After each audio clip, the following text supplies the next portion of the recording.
Bonjour à toutes et à tous. Merci d'être là aujourd'hui pour cette première formation sur les techniques de recherche en source ouverte dispensée par Noël Tadénion de TogoCheck. C'est la première formation de ODIL, la plateforme francophone des initiatives de lutte contre la désinformation. Vous aurez des formations qui seront dispensées tout au long de l'année par la plateforme, par des intervenants extérieurs. Vous pouvez d'ores et déjà noter dans votre agenda la prochaine formation sur la cybersécurité des journalistes dispensée par Predictalab qui aura lieu le 23 mars. Et si vous voulez être tenu au courant de toutes les actualités d'Odile, que ce soit les formations, les nouvelles initiatives, les podcasts ou les vidéos qui vont arriver, je vous invite à vous inscrire à la newsletter dont je vais mettre le lien, dont le lien est déjà mis dans le chat de cette visio. Avant de commencer, avant de laisser Noël vous dispenser la formation, je vais laisser la parole à Cyril Henton de l'Organisation internationale de la francophonie pour un bref propos introductif. Merci à tous. Je rappelle que cette formation va durer environ 2 heures. Je vous invite à couper vos micros et vos caméras. Vous pourrez les ouvrir à la fin pour un temps de questions-réponses. Merci, merci Nelly. Bonjour à tous. J'espère que vous m'entendez bien. Donc, je suis Cyril Hentonet de l'Organisation internationale de la francophonie. Je travaille au sein de la direction des affaires politiques et de la gouvernance démocratique. Je suis donc impliqué au premier chef sur le projet phare de lutte contre la désinformation. Donc, je vais vous dire quelques mots en introduction et vous laisser évidemment participer pleinement à cette formation et en tirer le maximum possible. Donc, depuis 2018, ce qu'il faut savoir sur la démarche qui est celle de l'OIF dans le cadre de son partenariat avec Check First et des séries de formations qui vont être menées, c'est que depuis 2018, et notamment le sommet de Yerevan, la lutte contre la désinformation figure parmi les points de préoccupation majeurs de l'OIF, qui s'en préoccupe concrètement et formellement depuis 2021 avec le lancement du projet phare de lutte contre la désinformation.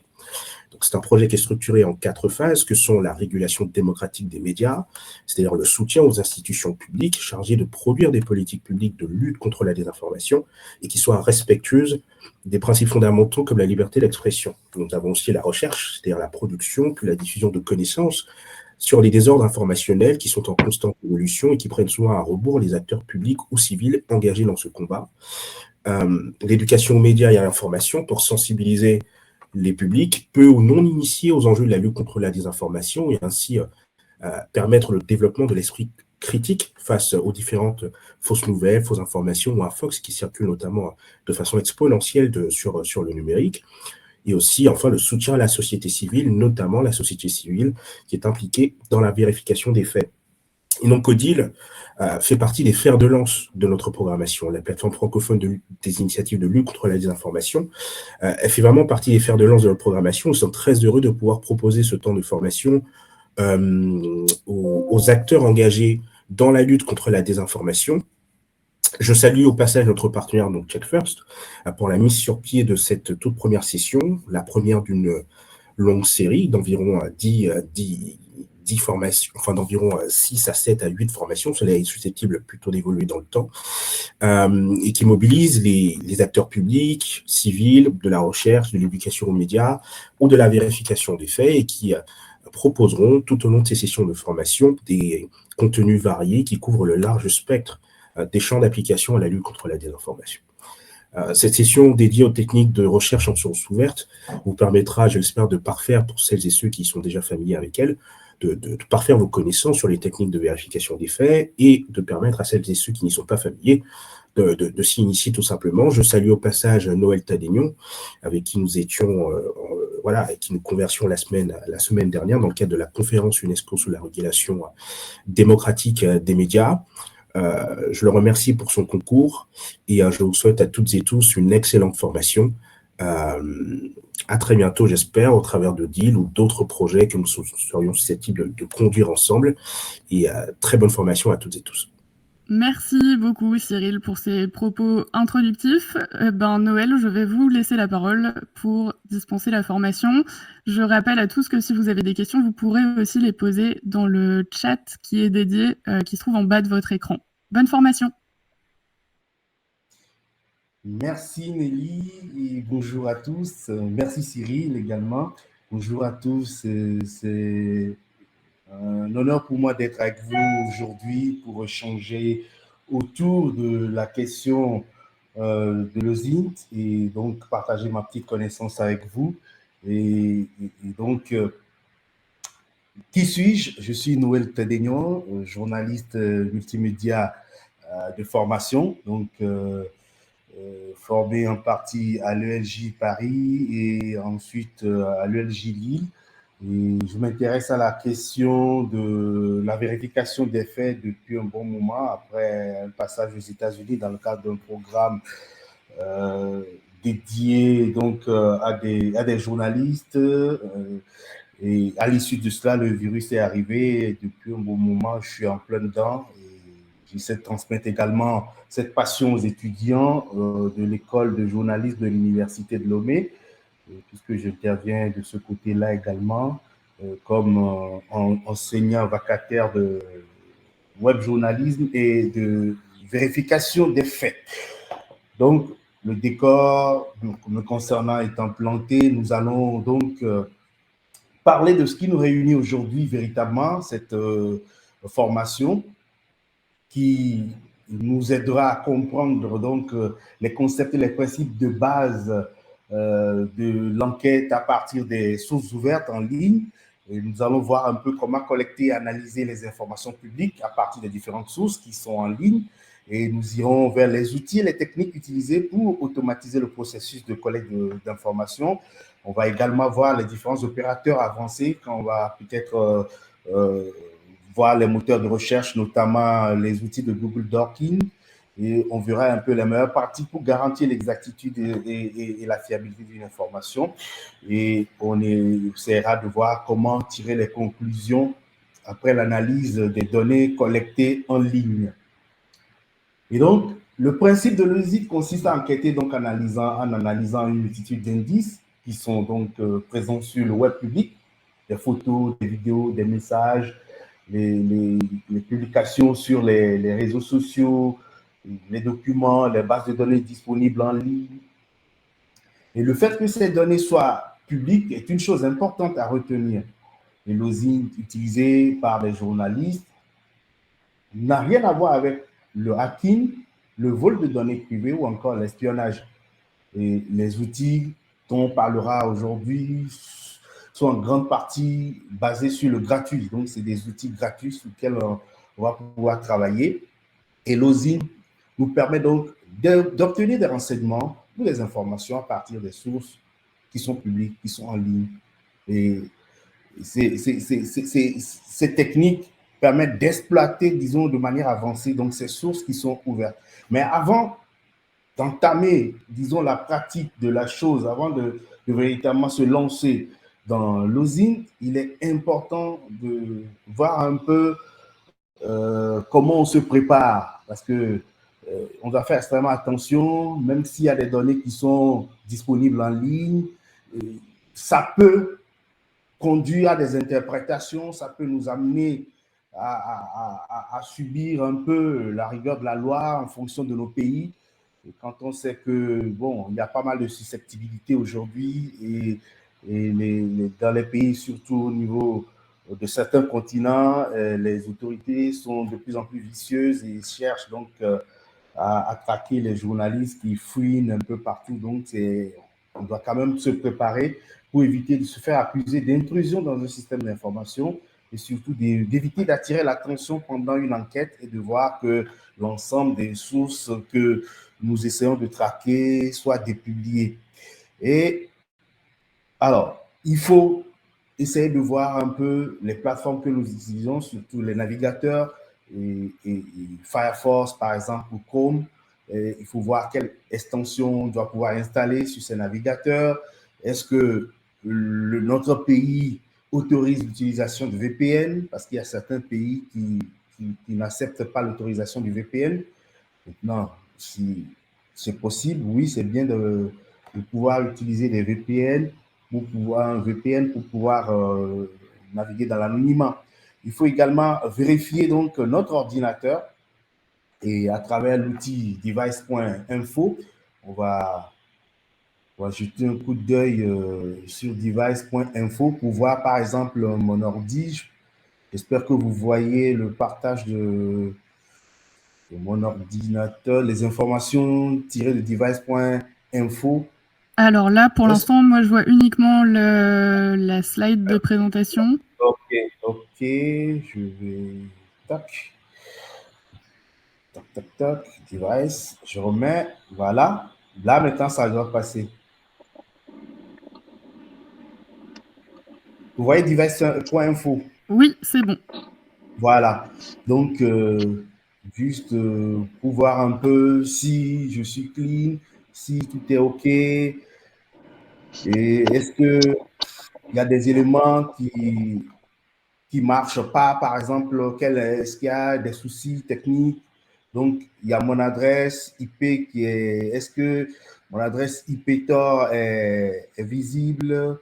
Est-ce que j'ai lancé un VPN? Non, j'ai pas lancé un VPN. Donc,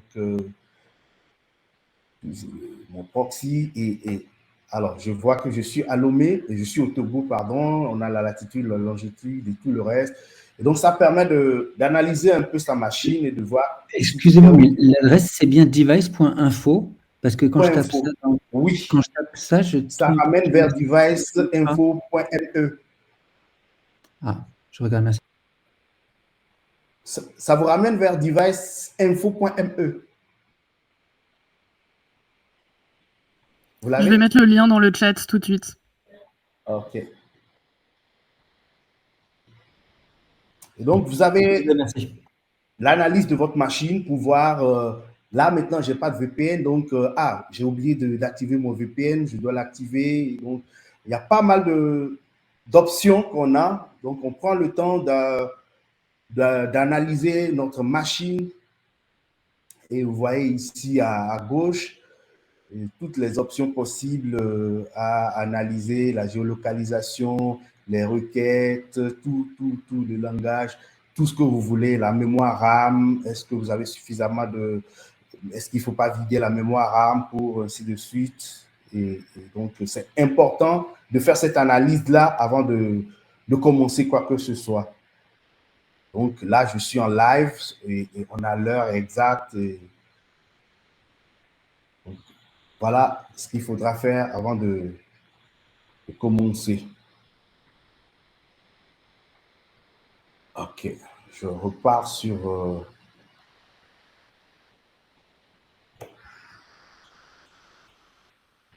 je remets l'autre... je remets mon PowerPoint. Alors, après cela, il nous faut... On met le PowerPoint, formation. Ok. Donc, toujours dans la préparation, il faudra lancer l'outil Tab Session Manager. C'est pour pouvoir sauvegarder donc notre travail. Également, l'outil Save as PDF pour pouvoir enregistrer des pages en PDF. Je vais vous y conduire déjà pour que vous ayez une idée là-dessus. Tab Manager. Et alors, vous pouvez l'avoir en extension pour Firefox ou pour Chrome. Je vais chercher mon extension déjà parce que j'avais préinstallé ça. Pour que vous voyez un peu comment ça se présente. Hop là. Est-ce que vous voyez mon Tab Manager? Tab Manager, Tab Section Manager. Est-ce que ça s'affiche sur le partage d'écran? Là, on voit la proposition d'installation de l'extension. Je relance Tab Manager. Je l'ouvre. Je vais l'ouvrir sur le PowerPoint pour voir ce que ça va donner.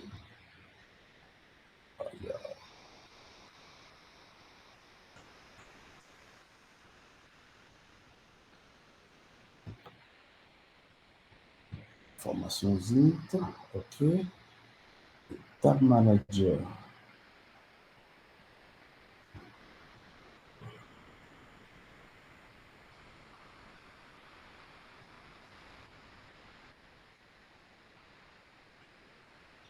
OK.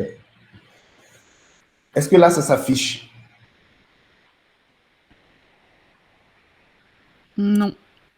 Là, Aïe. on est C'est une, sur la slide. OK. C'est une extension, en principe, ce qui devait s'afficher sur la slide et qui présente les pages web que j'ai enregistrées. Donc, tout ce que je suis en train de faire là, j'en l'enregistre. Et je peux aussi l'organiser de telle sorte que peut-être chaque 2 heures, j'ai un enregistrement de ce que je fais ou par journée.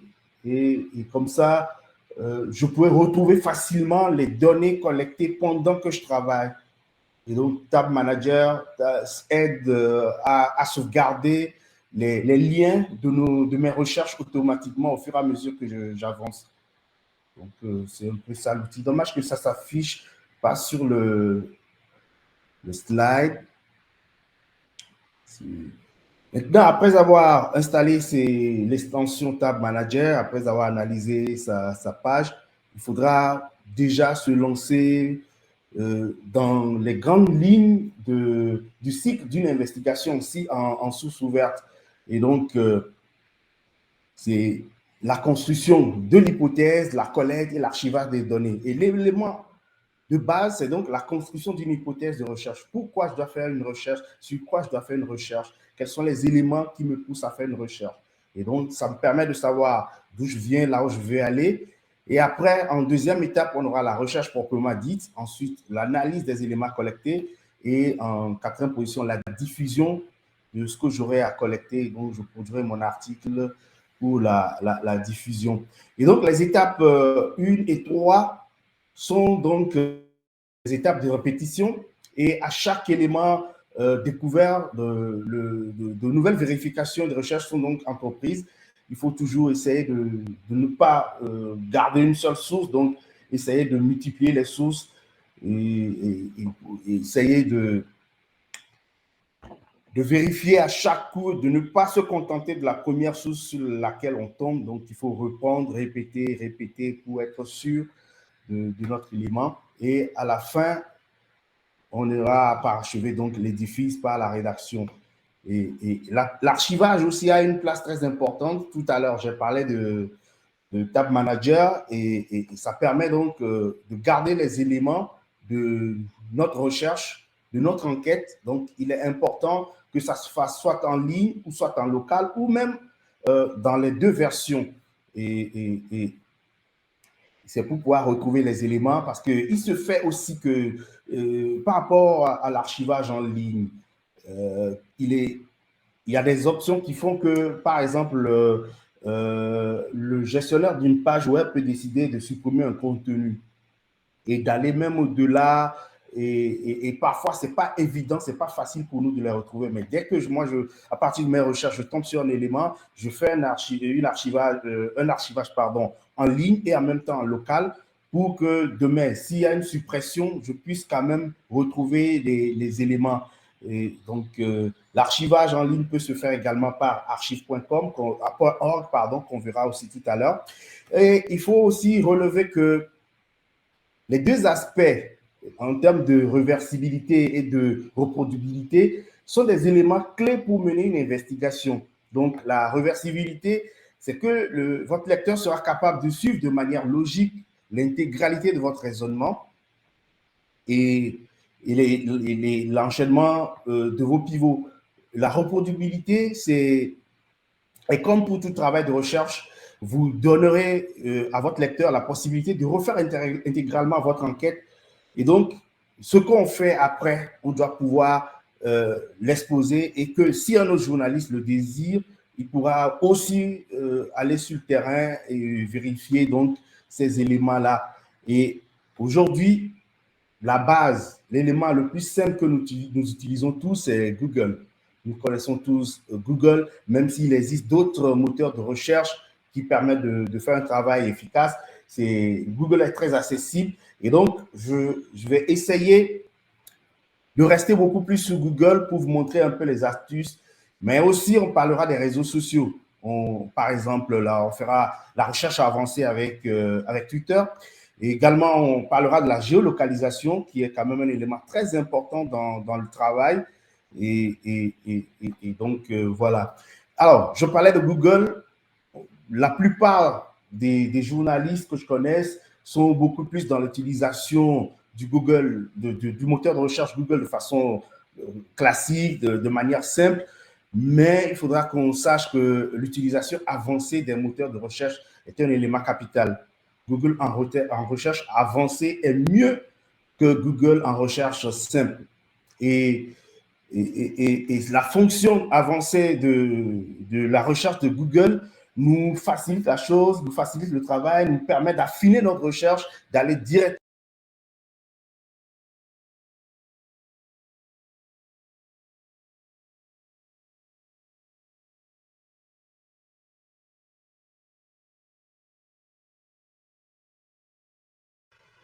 Je vais y aller, je vais partager une autre page Google, simplement. Et comme ça, on pourra voir, tac, tac, tac. J'arrête ça et je remets Google. Et je vous montre déjà comment on peut faire, donc, on peut utiliser le Google en mode avancé. Alors, vous verrez en bas ici, j'ai mis le curseur là-dessus, paramètres, et vous cliquez là-dessus, vous cliquez sur paramètres, et vous avez paramètres de recherche, recherche avancée. OK? Et là, vous avez le formulaire qui vous permet de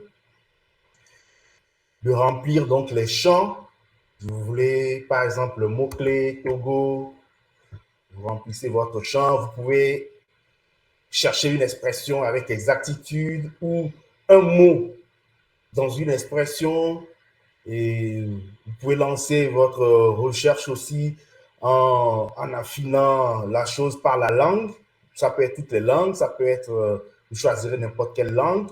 Vous pouvez choisir également votre région et la mise à jour. Est-ce que si vous voulez un article ou un document publié il y a 7 jours, l'année dernière, le mois dernier, donc c'est à vous d'indiquer ces éléments-là. Et vous pouvez aussi choisir le format de fichier. Ça peut être un document en PDF, ça peut être en Excel, PowerPoint, tout ce que vous voulez. Donc, en fonction de ce que vous recherchez. Et vous pouvez aussi faire des recherches affinées par les droits d'usage et vous lancez votre requête. Donc, ça pourra vous amener à avoir des documents. Par exemple, si je cherche un document extension PDF, Togo, tac, je lance ma requête et il va me sortir des documents qui sont en PDF. Et si c'est des documents en Excel, il va me sortir des documents en Excel, donc pour pouvoir avancer.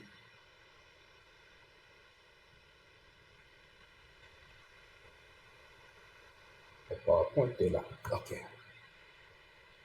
Alors, toujours avec les éléments de Google, vous pouvez aussi directement chercher votre fichier avec ce qu'on appelle les opérateurs. Si vous voyez là actuellement, sur le navigateur au niveau de Google, vous allez voir Togo file type 2.pdf. Ça, c'est un opérateur pour aller directement vers un document PDF sur le Togo. Je peux également chercher un document avec un autre opérateur qui est... Ça peut être les guillemets, par exemple. Je mets Togo en guillemets. Ça m'aide, cet opérateur guillemets m'aide à retrouver directement les éléments liés à ce mot-clé choisi. Ça peut être une phrase. Vous choisissez une phrase et par exemple, je copie juste rapidement ceci que je mets entre guillemets. Je lance la requête et ça va m'amener directement vers les documents qui contiennent exactement cette phrase-là. On l'utilise aussi pour détecter le plagiat. Donc, vous copiez la phrase et vous mettez l'opérateur guillemets, la phrase entre guillemets, et vous lancez votre requête. Et ça vous amène donc directement vers le document à l'origine. Donc, On a également, au niveau des opérateurs de Google Docs, et on a le moins, par exemple. Si je reviens ici, j'enlève le guillemet. Voilà, je peux mettre Togo. Alors, l'opérateur OR aide à pouvoir, disons, rechercher l'un ou l'autre mot, ou l'une ou l'autre expression. Donc, si vous mettez OR entre deux mots ou entre deux expressions, la recherche va se faire pour pouvoir retrouver un ou l'autre mot. Et on peut également utiliser AND, A-N-D. Malheureusement, c'est en anglais. Hein. On peut utiliser A-N-D, N, pour faire également, disons, lancer notre requête, quoi.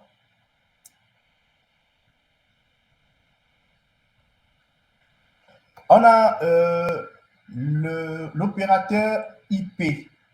IP, c'est quand vous voulez rechercher une adresse IP. Donc, vous lancez une adresse IP. Tac. Et quand vous lancez votre requête avec IP précédé de IP, vous pouvez donc tomber sur des adresses IP et affiner votre recherche, ainsi de suite. On continue toujours avec les opérateurs de Google Docs. On a l'opérateur in-onshore. In-onshore.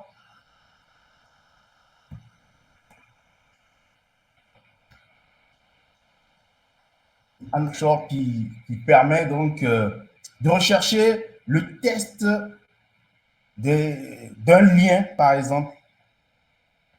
Donc, si vous voulez, par exemple, vous recherchez hacking dans un lien et vous mettez onshore hacking et vous lancez la requête. Vous lancez la requête et ça va vous amener sur des liens comportant le mot hacking, ainsi de suite. Toujours dans les outils de Google Docs, vous pouvez chercher également un mot-clé qui permet donc un mot-clé sur un site web directement. Ça peut être site, quel exemple je donne? Je donne Togo, le point République togolaise.com par exemple. Donc ça va me ressortir. Oh, pourquoi je mets Togo, et là, ça va me ressortir les éléments de ce mot-clé qui se retrouvent sur la page en question. On continue avec d'autres éléments. On avait déjà vu file type, link. Vous pouvez également rechercher un lien en mettant juste link, deux points, et vous mettez le lien pour retrouver donc votre lien en question. Vous pouvez aussi retrouver un terme précis dans une URL, une adresse, un lien d'un site web. Ça fait in URL, deux points. Et vous lancez, vous ajoutez donc le mot-clé dans votre URL. Et là, vous avez le terme précis qui se retrouve dans l'URL.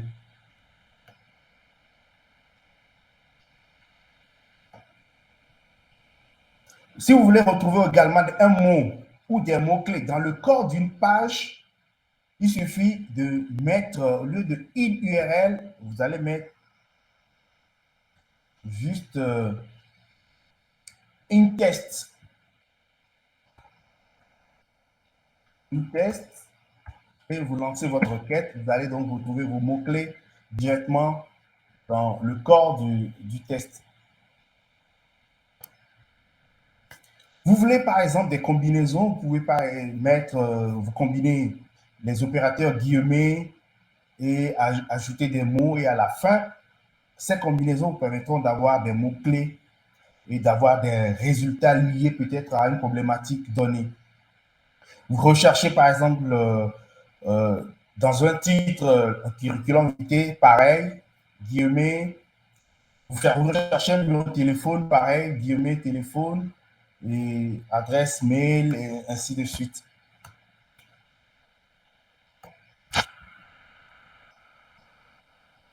Alors, on va faire un petit exercice après cette première partie. On va faire un petit exercice. Je vais juste vous demander rapidement en 1 minute de retrouver le code pénal de votre pays avec l'extension PDF, en suivant un peu ce dont j'ai parlé tout à l'heure. Vous avez plusieurs possibilités.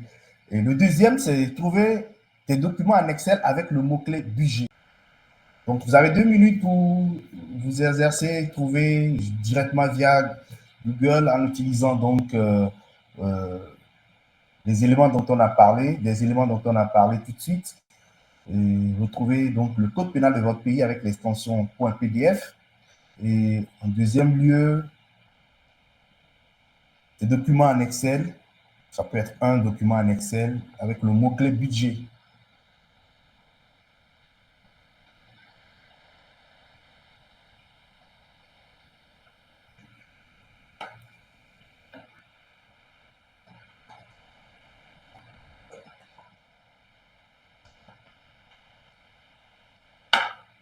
Vous pouvez donc partager les résultats, juste partager un petit mot dans le chat pour que je puisse voir un peu si vous avez pu réussir. Juste me dire si vous avez trouvé un document, me dire par quel cheminement vous avez trouvé le document.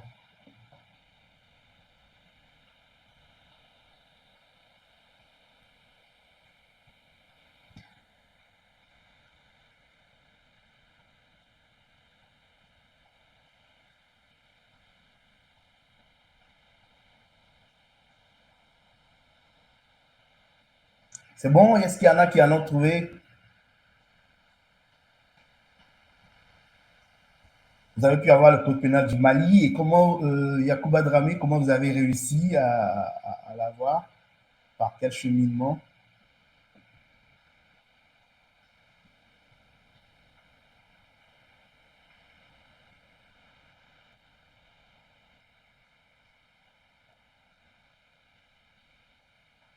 Ok, file type, .pdf, code pénal. Ok, c'est bon. On peut directement mettre ça aussi en guillemets.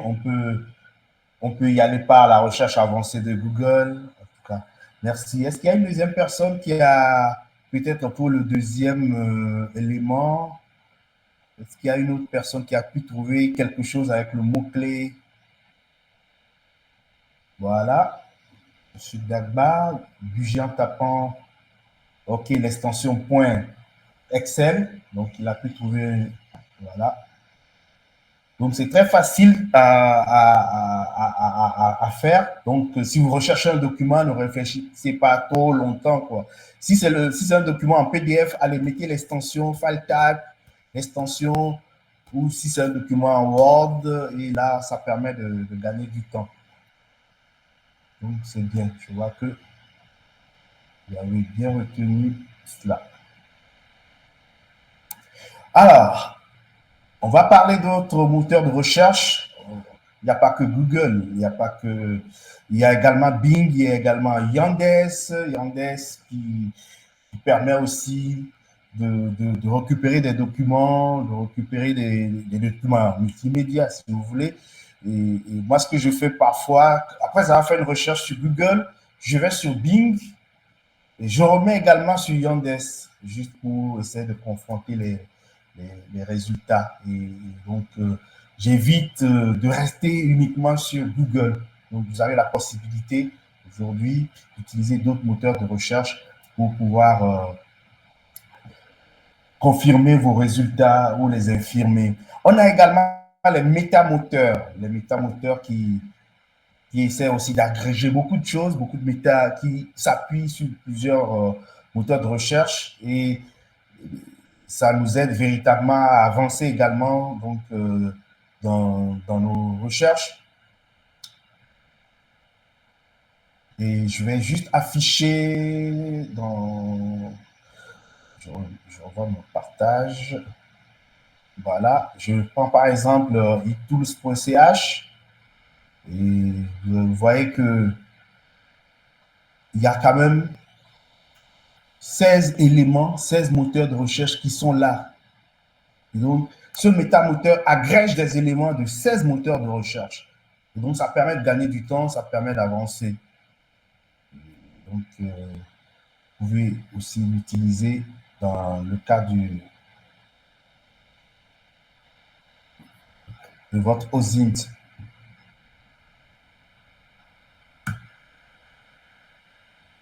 Alors, il y a deux astuces au-delà de la recherche classique de documents avec les cheminements ou les opérateurs dont j'ai parlé. Et vous pouvez également fouiller les archives d'Internet avec Internet Archive, Wayback Machine ou Archive Today. Et on va voir sur Wayback Machine. Je vais partager l'écran Wayback Machine. Et vous allez voir ce que ça va donner. Alors, nous sommes sur Wayback Machine. Je vais rechercher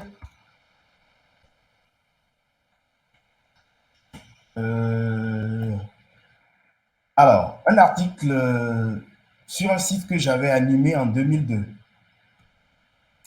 2002, 2003, je vais voir ce que ça donne. Le 11 février 2003.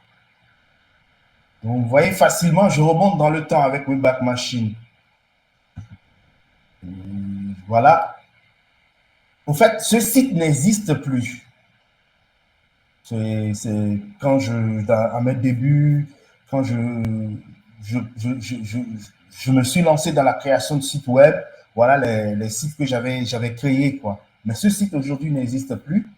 Mais Wayback Machine a gardé ce site, des éléments de ce site. Donc, mise à jour 10 février 2003. Donc, avec cet outil, on peut facilement remonter le temps et dans le cadre d'une investigation, on peut rechercher des contenus sur des plateformes qui n'existent plus. Il peut toujours rester des traces. Et c'est un outil que j'utilise régulièrement pour remonter le temps. Donc, c'est ma machine à remonter le temps en quelque sorte. On peut également, au-delà de Wayback Machine, on peut aujourd'hui faire une investigation sur le trafic aérien. Et je peux partager aussi une plateforme avec vous. Juste un exemple, il en existe pas mal, mais j'ai juste choisi FlightAware. Et donc, vous recherchez des éléments liés à un vol, à une compagnie aérienne, et confronté avec d'autres documents, par exemple, si vous réussissez à avoir un manifeste de vol, à faire la comparaison et à retrouver peut-être un passager qui aurait pris un vol à telle heure, ainsi de suite. Donc, c'est un outil aussi qui aide, qui facilite le travail dans le cadre donc, de l'OSINT, tout comme maritimetraffic.com. Ne vous inquiétez pas, je mettrai tous ces éléments à disposition. Et maritimetraffic.com qui aussi permet d'avoir des données sur le trafic maritime. Et comme on l'a exactement avec flighthour.com. Nous allons quitter ces éléments-là pour aller maintenant vers le site via les réseaux sociaux. Notamment, je vais prendre le réseau social Twitter.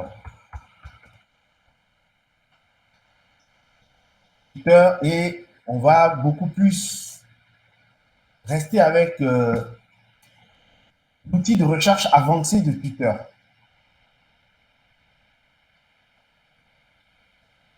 La connexion, pourquoi ça flotte?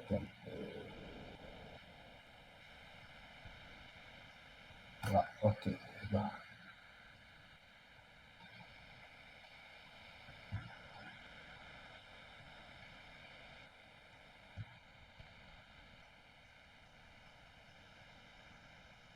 Alors, ça vient, ça vient.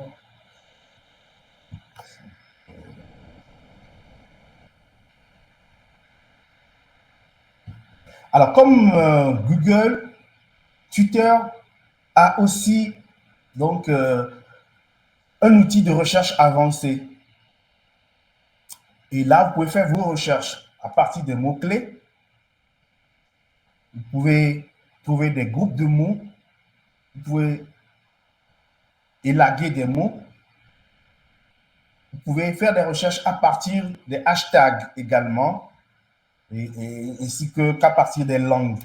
Et donc, ça nous aide aussi à affiner notre recherche, à trouver les tendances qui sont beaucoup plus là aujourd'hui par rapport à une thématique, par rapport à une recherche que nous faisons.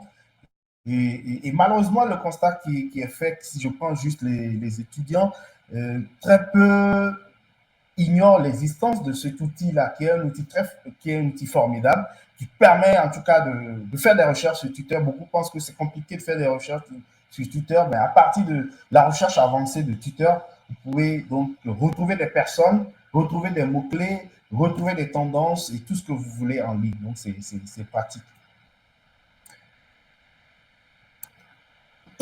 Pardon. Facebook. Alors, il existe de nombreux outils OSINT pour Facebook.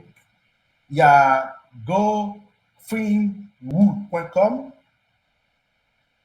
Il y a eu un outil qu'on utilisait avant 2018, qui s'appelait le Graph Search. C'était un outil formidable qui a été fermé après le passage de Mark Zuckerberg devant le Congrès américain et où à la suite de l'affaire Cambridge Analytica. Et heureusement qu'il y a eu d'autres outils, donc comme WhoPostDat ou goframewood.com qui sont là, mais qui ne sont pas aussi efficaces que le Graph tel qu'on l'avait avant. Avec le Graph, on pouvait donc retrouver pas mal d'informations sur une personnalité. Et à partir d'une photo, on peut remonter donc le fil de cette personnalité-là si on veut. Il suffisait juste d'avoir la maîtrise de l'outil et de savoir la bonne démarche. Maintenant, les nouveaux outils qui sont là, ils aident aussi tant bien que mal. Un outil tel que le graph.tips reste intéressant s'il est combiné à des scripts automatisés. Donc, il faut avoir une autorisation de Facebook pour pouvoir l'utiliser. Donc, vous devez demander clairement une autorisation pour pouvoir utiliser, mais cette autorisation, malheureusement, n'est pas donnée aussi facilement. Mais on ne va pas baisser les bras, on va toujours demander, quoi. On va toujours forcer la main. On va passer, on va faire ce que... Alors, ouais, ce qu'on va faire, on va faire un petit exercice. J'ai voulu passer, mais on va le faire. Je vais enlever. Prenez juste le point 2. Trouver des publications avec le mot-clé Internet for Trust. Publication sur Facebook, publication sur Twitter. Essayez de voir combien à peu près, donnez-moi juste une idée à quoi cela est lié, le mot-clé Internet for Trust. Donc, vous avez 2 minutes encore. Et puis, dernière chose, laissez le premier, là où j'ai parlé de Macky Sall, laissez ça. Prenez juste, trouver des publications avec le mot-clé Internet for Trust. Deuxième exercice à faire, trouver toutes les photos de Kylian Mbappé publié par le PSG le 26 février 2023. Vous, toujours vous répondez dans le chat. Ouais, vous aurez les liens, Monsieur Dramé.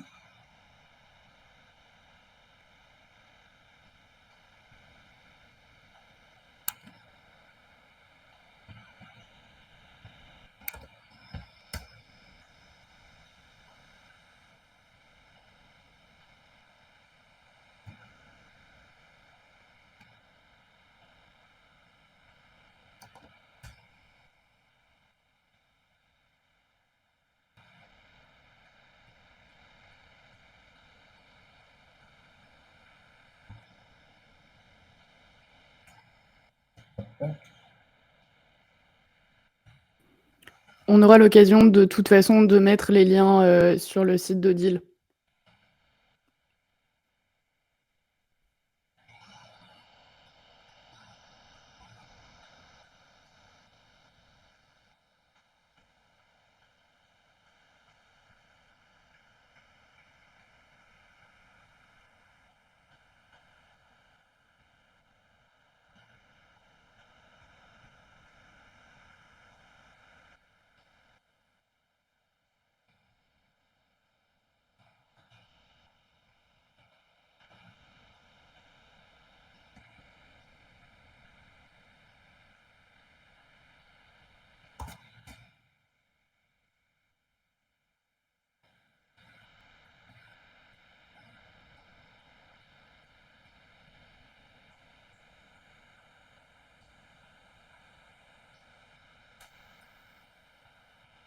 Est-ce que quelqu'un a réussi à trouver les publications avec le mot-clé Internet avec le hashtag Internet for Trust?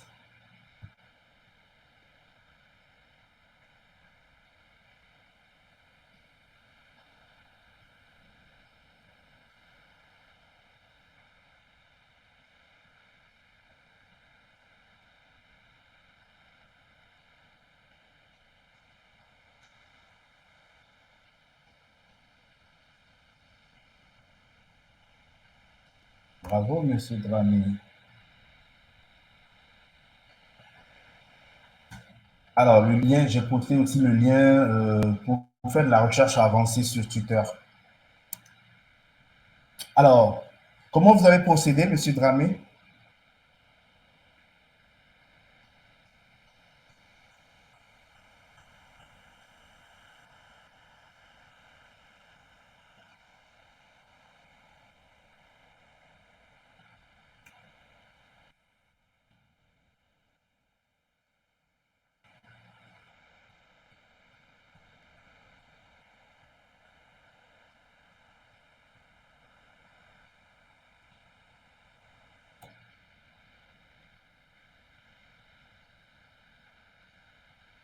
OK. Alors ça, vous avez fait de manière simple.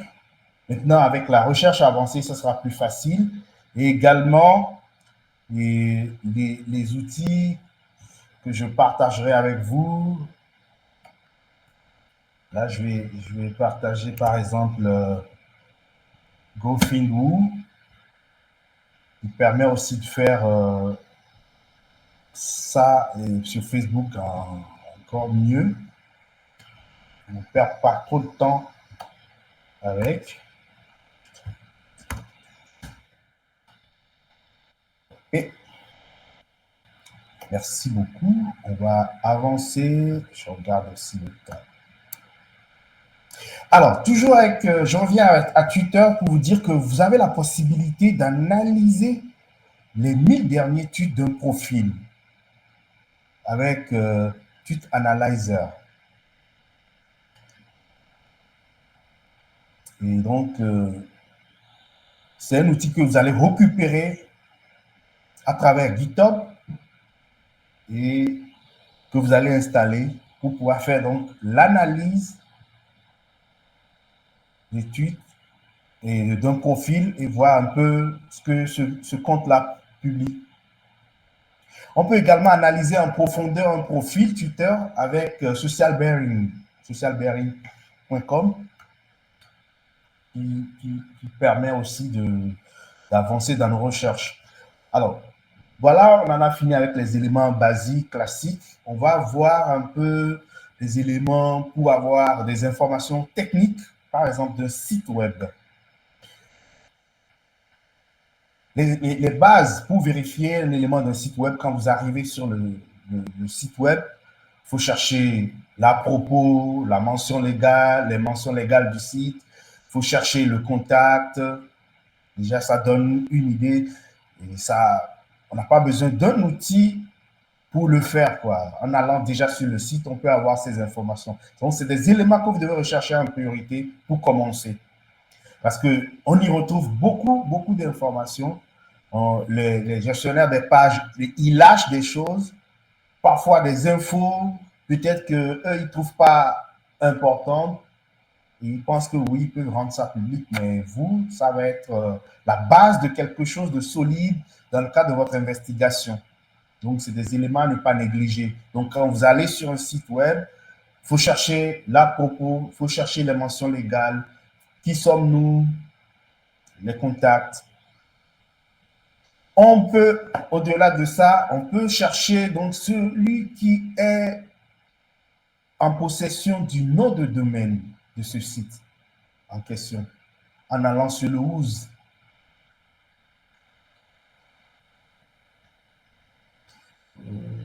Je vais faire une petite démo. Je partage l'écran. Par exemple, togocheck.com, si je lance ma requête, on va voir si on peut retrouver le nom qui se cache derrière. Donc, vous allez chercher, sauf que vous pouvez même retrouver le registrar, sauf que pour Togocheck, ça va être compliqué pour vous. Vous pouvez retrouver le registrar, c'est Infomaniac Network SA, basé en Suisse. C'est le registrar et qui endosse en fait tout.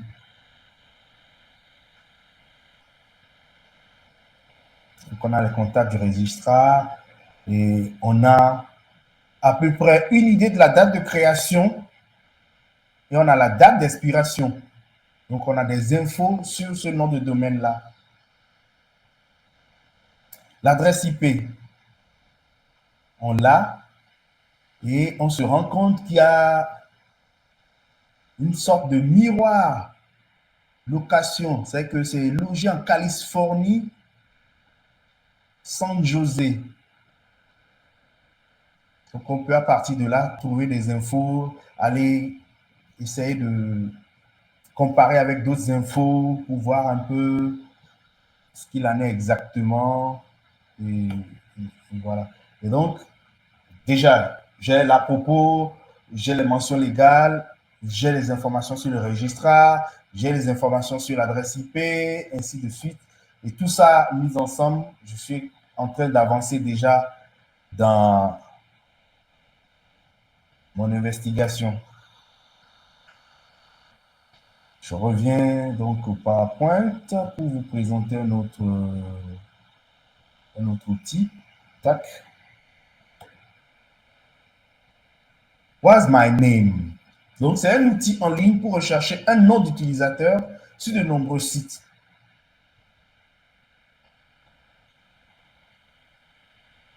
OK. On va pas avancer. Donc, vous aurez le lien de What's my name. Vous pouvez trouver donc des registrants et les autres noms de domaine appartenant à la même personne grâce à un whos inversé. Par exemple, j'ai fait une recherche tout à l'heure sur togocheck.com. Je peux retrouver d'autres domaines que le nom qui est en possession de Togocheck a enregistré, donc à travers l'outil Domain Big Data. On peut retrouver également les éléments sur le DNS. Le DNS est lié donc au nom de domaine et C'est un outil d'interrogation. Le rapide DNS permet d'interroger facilement les sous-domaines et les sites d'une même adresse IP. Et donc, tout ça, c'est juste, je fais une investigation sur TogoCheck. Je veux voir si celui qui est en possession du domaine TogoCheck a d'autres adresses IP et des sous-domaines. Donc, j'interroge le rapide DNS pour comprendre. Et donc, ça renforce ce que j'aurais trouvé avec domaine Big Data. Puisque je le disais tout à l'heure, on ne va pas se contenter d'une seule source, on va maximiser les sources et les confronter. Et donc, ce qui est sûr, il y aura des éléments qui vont matcher et ça va nous renforcer dans le cadre de notre recherche. Speederfoot dispose de 200 modules pour la collecte d'analyse, de l'analyse des données. Donc, vous avez une surface large de votre organisation sur Internet. Et ces modules vous permettront de voir concrètement où est-ce que vous en êtes et quels sont les sites aussi qui tournent autour. Et pour scanner donc des sites web et détecter des URL suspects et malveillantes, il n'y a rien de mieux que urlscan.io. Et donc, pendant que vous menez votre investigation en ligne, c'est toujours bien de scanner aussi donc, vos différentes plateformes.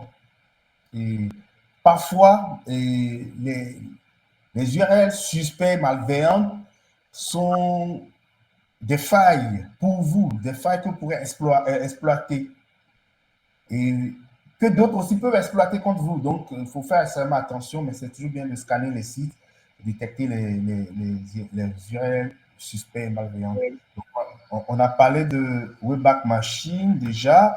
Et il y a InstaLogTrack pour trouver donc la géolocalisation de publications Instagram. Il peut y avoir, par exemple, une action sur Instagram avec les publications. Donc, vous pouvez localiser d'où viennent en majorité certaines publications. Donc, InstaLogTrack permet de faire cela. On a SnapMap. C'est une carte avec les dernières stories publiées sur donc, Snapchat. Donc, vous pouvez retrouver donc une cartographie des stories publiques qui sont diffusées sur Snapchat. On a Twin, c'est un outil de scrapping et de synth sur Twitter qui demande une petite maîtrise de code pour pouvoir faire le scrapping. Toujours dans les outils techniques, on a Fake Name Generator. Alors, c'est idéal pour nous qui voulons rester quand même dans l'anonymat pour pouvoir collecter les données. Et on peut générer donc une fausse identité pour pouvoir collecter des données, visiter des profils Facebook, et demander à être ami avec quelqu'un pour pouvoir avoir peut-être des infos, ainsi de suite. On peut aussi générer de fausses images de personnes en utilisant donc This Person Does Not Exist, qui est aussi une plateforme qui est en ligne. Et vous créez juste une image que vous voulez grâce à l'intelligence artificielle et vous pouvez l'utiliser peut-être comme photo de profil, par exemple, et dans le cas de votre Fake Name Generator. On peut également trouver les comptes liés à un numéro de téléphone grâce à Etios Phone Number. Donc, je vais voir si on peut démontrer ça. Etios. Je partage mon écran Etios.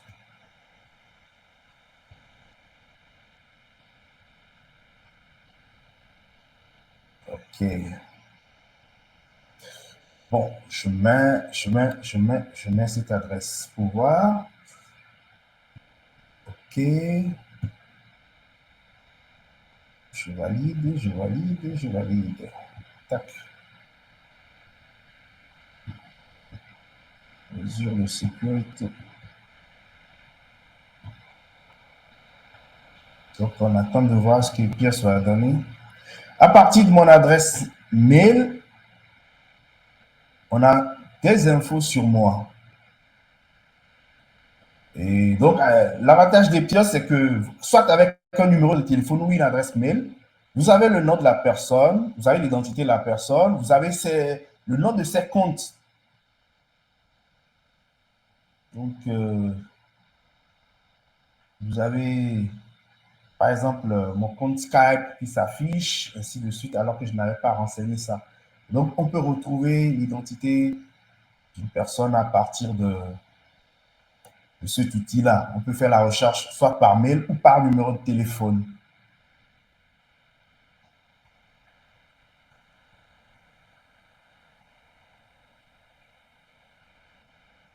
Après Epios, on a Phone Infoga qui est aussi sur GitHub. Donc, et puis vous connaissez l'outil Truecaller. Truecaller qui vous permet d'identifier les appels. On utilise beaucoup Truecaller aussi pour faire donc de l'ISINT et retrouver, identifier des appels. Il y a GeoInt Localizator, donc un outil permettant de trouver rapidement la distance entre deux lieux génériques. Il y a également Overpass Turbo, un outil de filtrage de données basé sur le web pour OpenStreetMap. Et il y a SunCalc, application en ligne avec carte interactive qui montre le mouvement du soleil et les phases d'ensoleillement pendant la journée à un endroit donné. Alors, l'avantage de ceci, par exemple, on annonce un événement à un lieu, à Lagos. Sur une photo, on voit par exemple des manifestants et quelqu'un dit que ça, c'est une photo qui vient de Lomé. Alors, je prends la photo, je l'analyse avec les différents outils. Maintenant, avec SunCalc, je vais voir à peu près la période où la photo a été prise, la période de la journée. Et je peux analyser et en ajoutant des outils de Google Earth que je vous montrerai tout à l'heure, à peu près si la photo a été prise par exemple à 8 heures, avec l'analyse de SunCalc, je saurai exactement à 8 heures à quel moment, à quel niveau se présente le soleil. Donc, c'est une démarche, il faut être patient et joindre plusieurs outils pour pouvoir avoir un résultat. Mais à tous les coups, SunCalc permet véritablement de se positionner, de savoir exactement, avec la phase d'ensoleillement pendant la journée, de savoir l'endroit où une photo a été prise ou non. Donc, ça aide, surtout quand on fait dans la vérification des faits, qu'on se retrouve dans les faux contests, on remet dans un autre contexte une vieille photo, c'est facile avec cet outil-là de démonter le faux contexte. Avec le Have I Been Pwned, vous pouvez trouver l'activité liée à un compte, surtout les comptes Gmail. Donc, si vous faites des recherches sur une personne et que vous avez son adresse, peut-être si cette personne a une adresse Gmail, avec cet outil, vous pouvez retrouver ses activités. Et le Oléé est un outil qui nous aide nous-mêmes à vérifier si notre compte a été compromis à la suite d'une violation de données. Est-ce que quelqu'un a tenté de s'introduire dans nos comptes perso? Peut-être que la personne s'est rendue compte du travail qu'on est en train de faire. Donc, ça aide. On a aussi Emiron,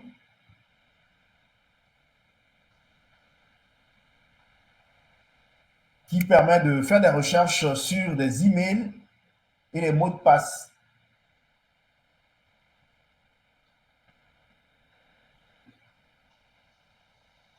Je vais peut-être afficher mon compte Emiron pour vous voyez un peu à quoi cela ressemble.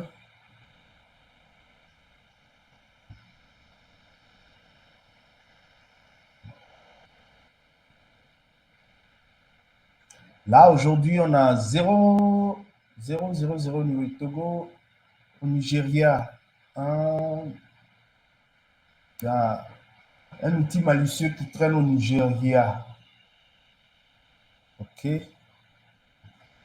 Donc, vous pouvez copier une URL et pour coller cela et faire aussi des recherches et traquer les éléments et voir si...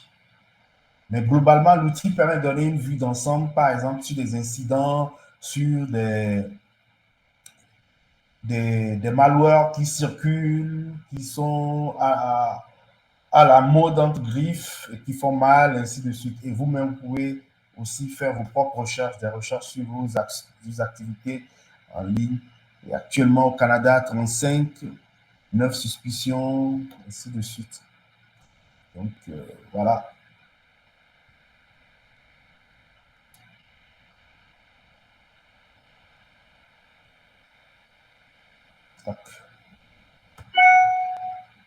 Le Shodan. Le Shodan est un moteur de recherche qui collecte des données sur des adresses IP et les services.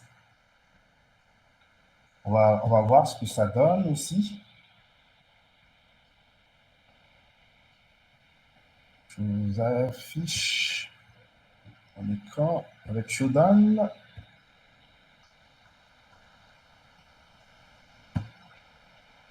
OK, je fais une recherche sur cette adresse IP. N'a pas trouvé. OK, c'est pas grave.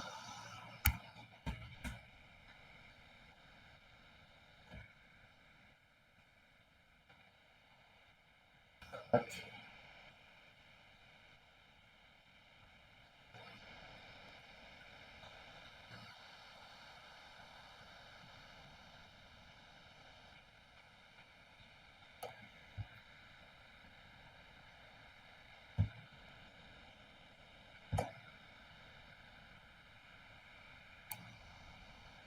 Il ne retrouve pas de résultat pour ces adresses, cette adresse IP que je mets.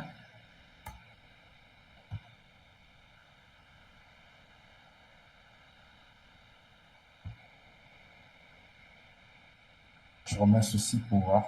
Il n'y a pas trop de résultats non plus.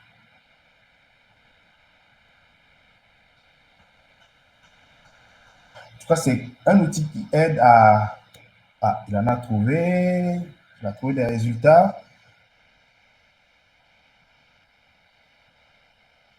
Donc maintenant, vous avez les résultats. Il faudra les analyser et parcourir tout ça et ressortir les éléments qui pourront nous intéresser.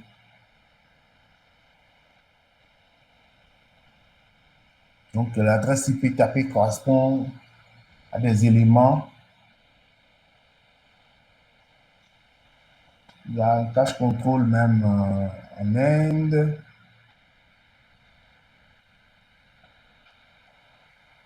Donc, voilà.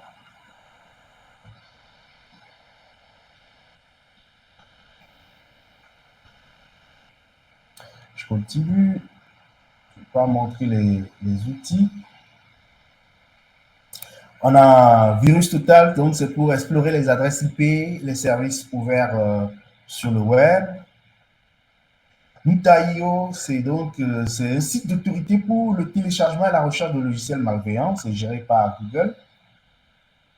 Alors, OCCRP Alep, c'est un moteur de recherche de personnes. Donc, vous tapez le nom de la personne et tac, tac, tac.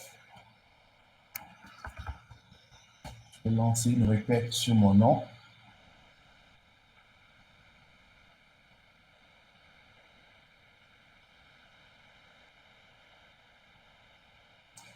J'affiche l'écran OLED. Voilà. Et donc, c'est pour retrouver des noms liés à des entreprises.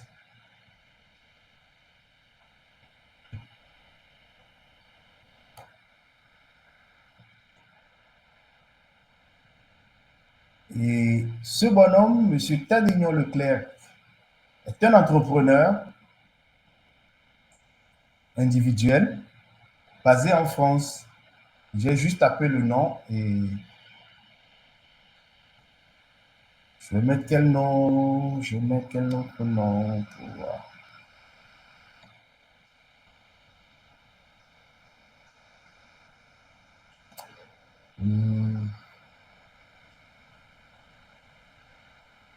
Bon, on peut avancer.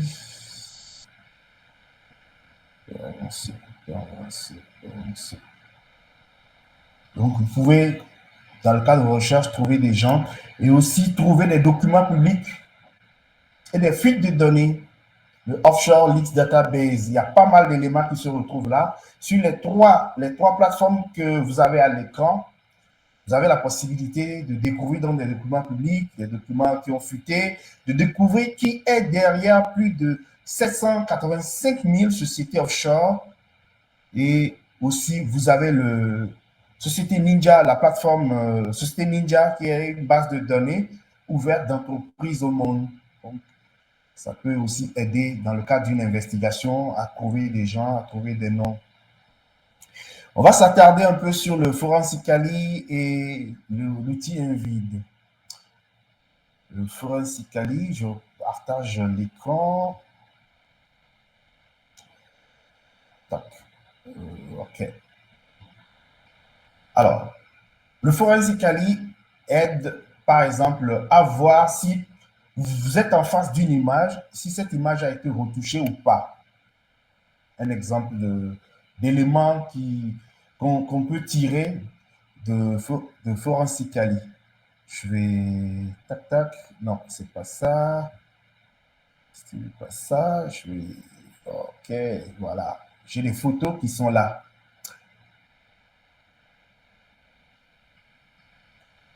Tac. Donc, je place cette photo. OK. Magnification, je monte. Photo contraste. Je vais juste analyser. Je fais une analyse JPEG pour voir la structuration. Il y a 28 éléments avec des bleus, des verts, parfois c'est foncé. Et en extraction, je ne vois pas d'appareil photo. Je vois Photoshop 3.0. Et si vous voyez ça, qu'est-ce que cela veut dire? C'est que il y a une photoshopage entre griffes de l'image. Donc, avec les données qui sont là, que vous pouvez copier. Et je vais remettre la même photo qui n'a pas été photoshopée. Vous allez voir la différence. Vous voyez ici, on a ces données qui sont là. Déjà, qui donnent les premières informations. Tac. Je remets, bon. Vous suivez bien la différence ici. On a le nom de l'appareil photo, on a l'éditeur, on a la date, on a. Donc, ça dit que cette photo n'a pas été retouchée. Donc, grâce à Forensically, je sais que cette photo n'a pas été retouchée. Par contre, celle que j'ai placée avant a été retouchée. Donc, je vais m'attarder sur l'ancienne et chercher comment, dans quelles conditions la retouche a eu lieu. Donc, en me basant sur tous les éléments possibles. Ici, on a les métadonnées qui sont là. Donc, la marque de l'appareil photo, l'orientation, les résolutions et le software de l'appareil photo. Est-ce qu'il y a eu modification, l'exposition, le programme d'exposition, quel ISO utilisé, quelle sensibilité, et comment était le flash, à quel niveau, neuf. On a tous les éléments donc, de cette image. Et si je reprends l'ancienne, voilà, il n'y a pas de méta. Il n'y a pas de métadonnées. En extraction, on n'a que ça. JPEG analyse. Et là, on a avec précision les retouches. Donc, tout le visage a été retouché au Photoshop. Donc, aucun élément n'a été laissé de côté. Donc, on a la preuve. Donc, il y a eu un travail de Photoshop. Et donc, je pourrais dire que là, cette photo n'est pas une photo originale. Peut-être que les lunettes ont été placées. Peut-être qu'on a rendu le visage barbu, ainsi de suite. Donc, tous ces éléments-là, je vous invite en tout cas à explorer cet outil. Tous ces éléments vous permettent d'analyser et de comprendre. Voilà. Je vais peut-être remettre une dernière photo. Non, pas celle-là. Je vais remettre. Ouais, j'ai pris ça. Ok. Ok. Donc, voilà un peu ce que ça donne avec cet outil. Forensically. InVid. InVid est donc un outil d'analyse d'image en ligne aussi. Et c'est en extension. Donc, je vais remettre mon extension InVid. Je partage l'écran avec vous.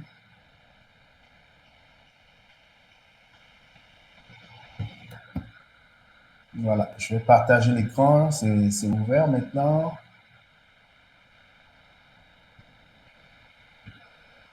Donc, InVid, encore appelé WeVerify,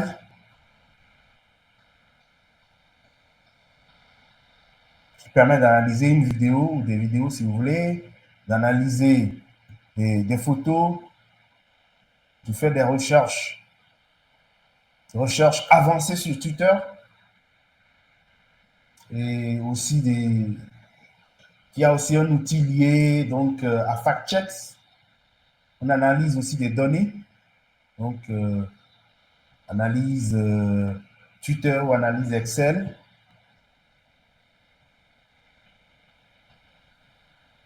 On va prendre juste une image, on va toc. Donc, sur la base de lien, je ne vais pas faire de lien. Je vais faire juste en local. Je choisis ça. J'envoie. Et avec la loupe, on peut rechercher aussi des éléments. Je vais peut-être prendre une autre image. Je vais peut-être prendre une autre image. Université de Lomé. Et je l'envoie. Voilà. Alors, je peux rechercher. Vous voyez sur cette photo, c'est vrai qu'elle n'est pas très nette. On peut rechercher des choses. Ouais, le logo, je peux essayer de parcourir le logo de l'université de Lomé et retrouver des éléments et voir un peu ce qui se passe ici.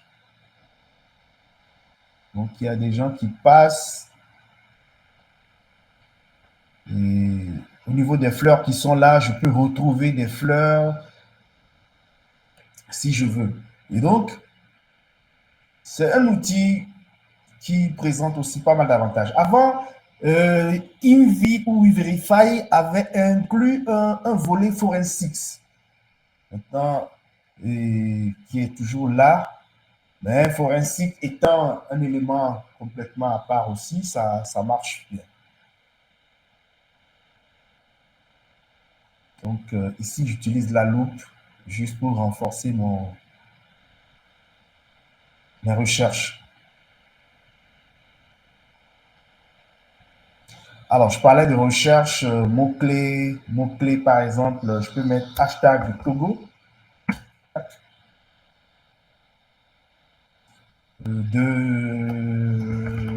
Hop là.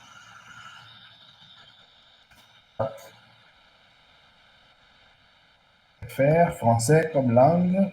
J'ai pas de code de géocode. Proche de Lomé. OK. GMT. Et j'envoie ma requête.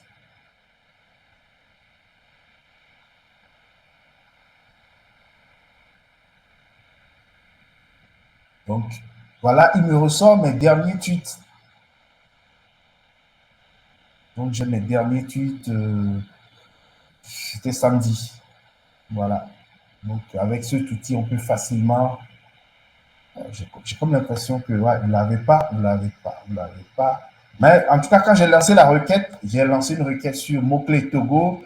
Non, le nom du compte Twitter, c'était mon compte, langue française et proche de la ville, quoi, Lomé. Et j'ai lancé la requête, il m'a sorti mes 3 tweets de samedi dernier.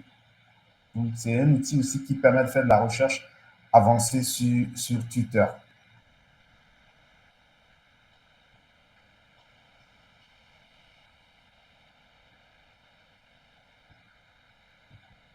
Je vais réduire beaucoup de fenêtres ouvertes. Je vais les réduire pour pouvoir lire. Voilà, mieux contrôler les choses.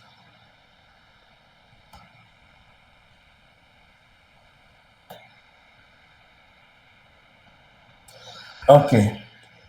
On va vers maintenant, je reviens au PowerPoint.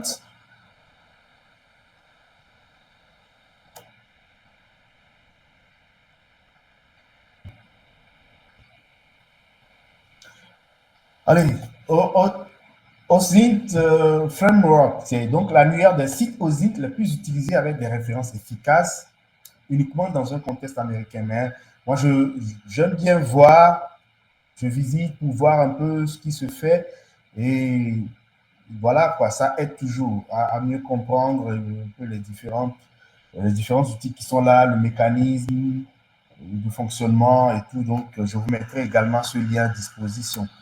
Nous allons maintenant aller à Google Earth pour accéder à des images satellites, des cartes, des reliefs ou des bâtiments 3D. Et Google Earth que vous pouvez avoir en version web comme en logiciel ou en application. Google Earth. Alors, pour trouver ça, c'est très simple. Hein. Je vais juste repartager l'écran Google. Pour retrouver, vous voyez les 9 points qui sont là, vous avez les applications Google. Vous cliquez dessus, vous avez tous les outils Google qui sont là. Et Google Earth est là, tranquillement. Je clique dessus. Et j'ai mon blog.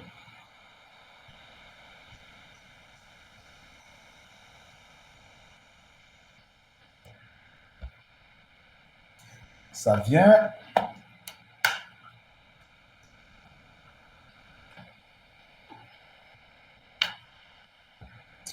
Voilà. Alors, tout à l'heure, j'avais la vide, j'avais mis une photo de l'université de Lomé. Je voudrais peut-être analyser cela, mais en essayant Google Earth, je mets Université de Lomé.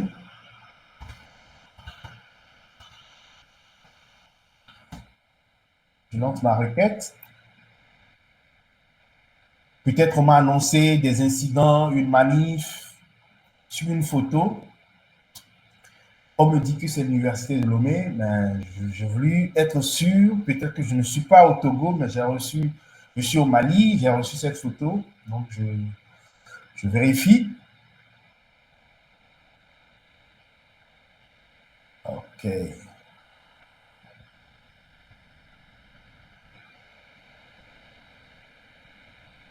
Tac.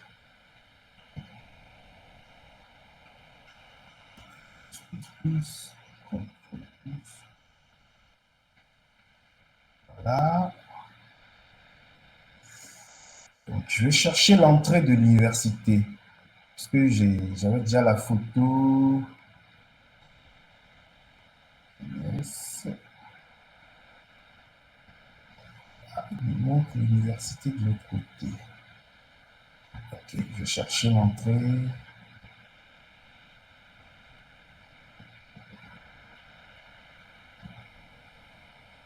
Donc, on voit les routes. Il me faut trouver donc l'entrée et je pourrais activer donc le mode Street View pour voir ça autrement.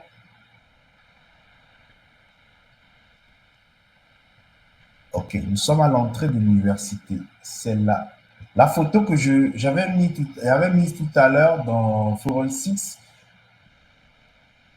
a été prise ici. Et donc, je mets. Ah, c'est pas.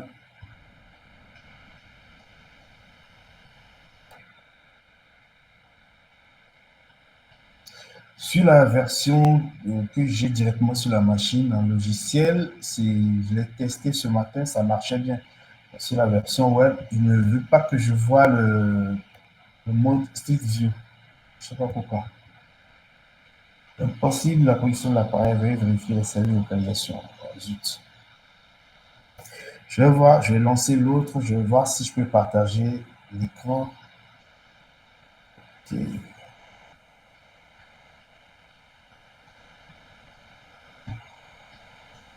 Fenêtre.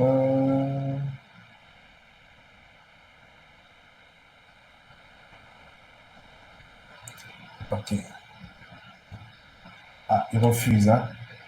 Il refuse. Impossible de lancer le partage. Donc, je reviens juste sur la version web que j'ai, qui est un peu limitée. Donc, je ne pourrais pas bien vous montrer l'entrée de l'université, tel qu'on l'a vu tout à l'heure.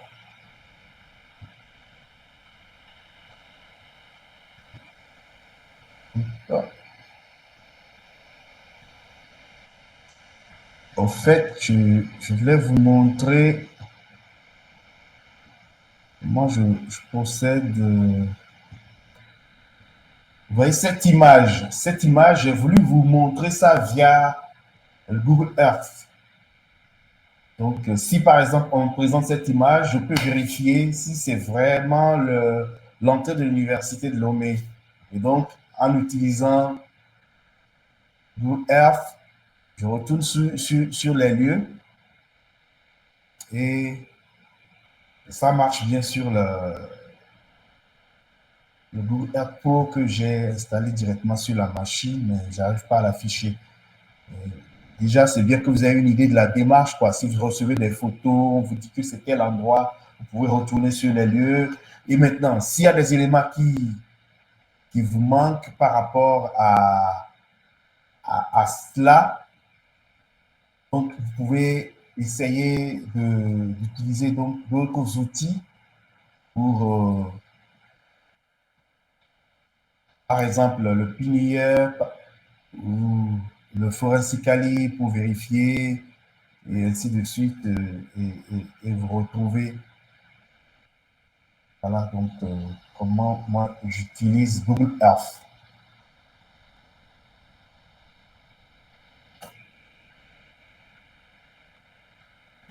Je vais essayer encore une dernière fois.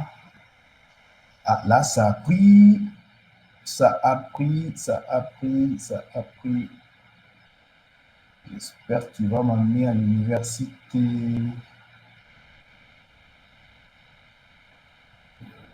Je vais zoomer.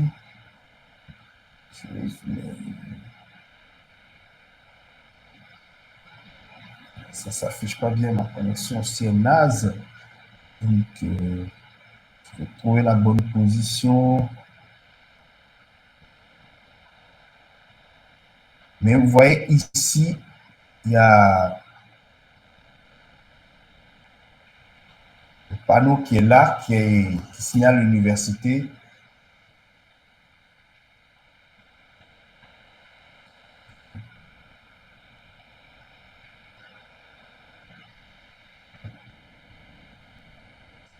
Oh, zut. En gros, en tout cas, voilà un peu la démarche. Et souvent, moi, quand je reçois les photos pour voir j'essaie toujours de comparer, d'aller sur d'utiliser donc ces différents outils pour être sûr. S'il y a des doutes, je trouve encore d'autres outils, je cherche d'autres photos et qui pourront donner une indication et permettre d'avoir la confirmation ou l'infirmation, quoi. Donc, c'est un peu ça. Donc, c'est un outil très utile qui intervient donc dans le cadre de l'OSINT. On va finir bientôt avant que je me prenne des questions. Je retourne au PowerPoint. Tac. Voilà. Il y a également le géogramming qui aujourd'hui permet donc de géolocaliser pour Telegram. C'est un outil qui utilise l'API de Telegram pour localiser des utilisateurs et des groupes à proximité d'un point donné.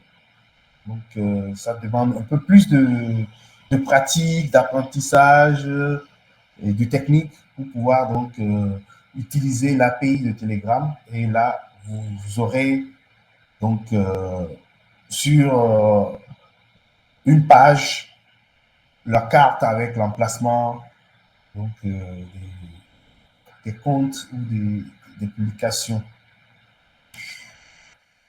Alors, la base pour faire de l'OSINT avec, vous voyez, les outils que j'ai présentés, il y en a pas mal, hein, c'est juste une petite partie. Et il faut un bon navigateur, Firefox ou Chrome. Et 80% de l'OSINT se passe sur le navigateur. Mais le souci avec Chrome, c'est qu'il y a quelques questions en termes de vie privée. Et aujourd'hui, Firefox est devenu quand même un peu plus efficace avec un parc d'extensions qui est de plus en plus mieux fourni. Et en termes d'extension, on a uBlock Origin. Donc, c'est pour bloquer de la publicité sur votre navigateur. On a Search by Image qui permet de faire de la recherche d'images inversées. TeamAIR.com également permet de le faire.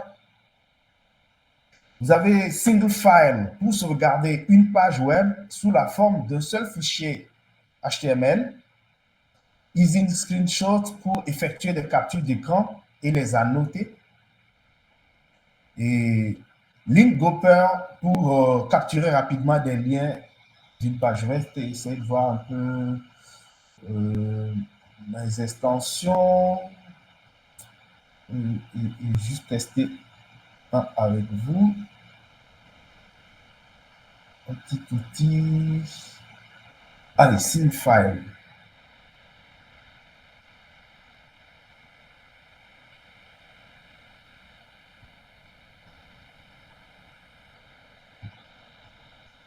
Alors, SynFile, je partage. J'ai déjà fait, avec SynFile, j'ai déjà capturé une page. Hein, la page, je viens à peine de capturer une page. Je vais pouvoir exposer Google Earth. Cette page, pardon, cette page a été capturée et donc c'est directement sur ma machine. C'est directement sur ma machine et à chaque fois que je lance l'extension, ça va capturer automatiquement les pages que je veux et je conserve ça dans un dossier. Et donc, au début, je vous disais que j'ai l'habitude de conserver mes données en ligne et en local. Donc, avec cet outil, je fais ma capture en local simplement.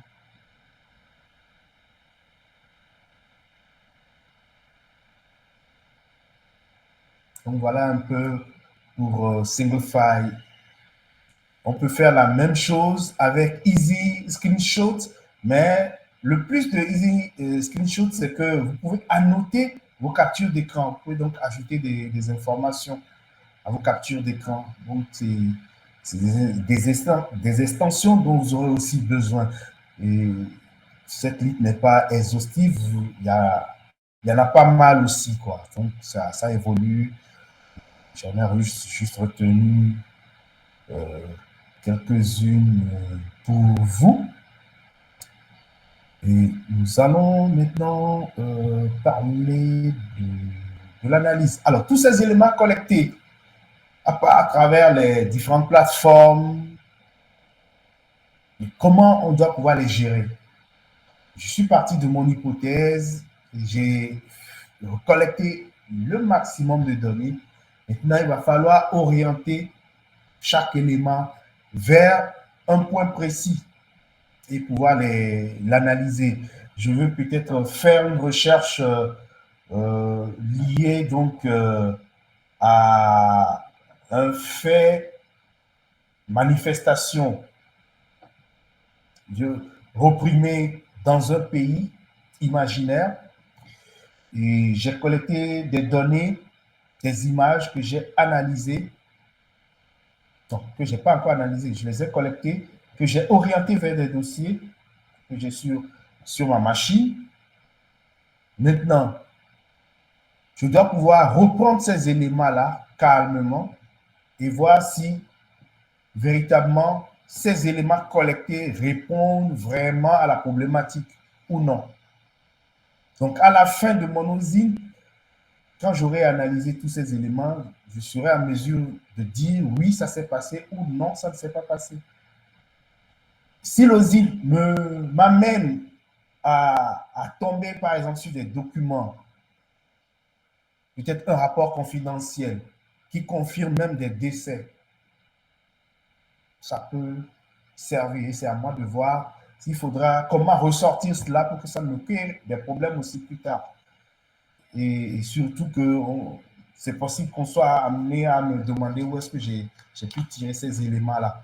Donc, il est important, après la collecte, après avoir fait le tour des outils, après avoir comparé les éléments calmement, à tête reposée, il faut les analyser et pour pouvoir commencer par produire son contenu et à partir donc des recherches.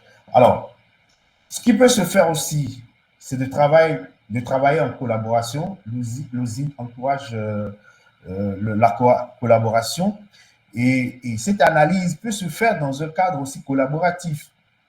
Parce que si je suis à fond dedans, c'est possible qu'il y ait des éléments qui m'échappent et que dans le cadre de la collaboration, l'analyse collaborative pourra aussi aider à avoir une démarche finale qui puisse permettre de donner un résultat qui corresponde aux attentes. Donc, l'étape d'analyse est importante. Il ne suffit pas de maîtriser les outils, les techniques de collecte. Il ne suffit pas d'avoir une vue large sur, disons, l'environnement de l'usine. Il faut savoir maintenant trouver, utiliser et mettre ensemble les éléments collectés, les éléments qu'il faut pour pouvoir produire un contenu de qualité. Et les éléments collectés peuvent inclure donc des articles de journaux, de magazines, de rapports de presse, des travaux académiques, de recherches publiées, des livres, des documents de référence, des activités sur les réseaux sociaux. C'est des choses qu'on ignore souvent. Quelqu'un qui vient, si la personne est accusée d'un acte, est-ce que, par exemple, sur les réseaux sociaux, cette personne n'avait pas déjà annoncé les couleurs dans ses publications? Donc, il faut quand même analyser la vie virtuelle de cette personne. Et on peut utiliser des données de recensement, on peut s'appuyer sur le répertoire téléphonique, on peut aussi essayer de trouver des décisions de justice, des procès-verbaux d'arrestation. On peut également essayer d'aller vers des données concernant des transactions publiques, des enquêtes publiques, des données de géolocalisation, des travaux réalisés même par des collègues qui existent déjà. On peut aussi essayer de repartir de là. On a également comme élément collecté des indicateurs de cyberattaque partagés publiquement.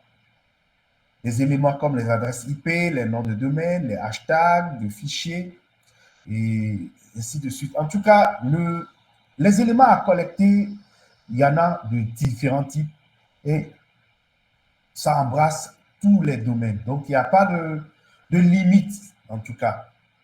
Donc, on doit pouvoir maximiser notre recherche. C'est pourquoi il y a ces outils-là qui sont à notre disposition, qui sont à 80%, en tout cas, comme je l'ai dit, en ligne.